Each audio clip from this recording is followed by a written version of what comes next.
ସକାଳର ଭାବନାକୁ ଆସି ଯିଏ ଛୁଇଁ ଦେଇ ନିଦରୁ ଉଠେଇ ଦିଏ, ସେ ହେଉଛ ତୁମେ।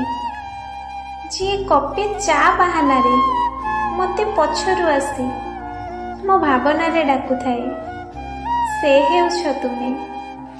ସାରା ଦିନ କାମ ଭିତରେ ଯିଏ ପ୍ରତି ଥର ଆସି କିଛି ଖାଇଦିଅ ମୋ ଭାବନାରେ କହୁଥାଏ, ସେ ହେଉଛ ତୁମେ। ସନ୍ଧ୍ୟା ହଉ ହଉ ଖୋଲା ଚୁଟିରେ ବୁଲନି, ଯିଏ ଆସି ମୋ ଭାବନାରେ କାନ ପାଖେ କହିଦିଏ, ସେ ହେଉଛ ତୁମେ। ରାତିର ସେ ଜହ୍ନକୁ ଚାହିଁ ବସିଥିବା ବେଳେ ଯିଏ ମୋ ଭାବନାକୁ ଆସି ମୋ ଆଖିର ଲୁହ ଦେଖି ମୁଁ ଫେରି ଆସିବି କହି ଚାଲିଯାଏ, ସେ ହେଉଛ ତୁମେ।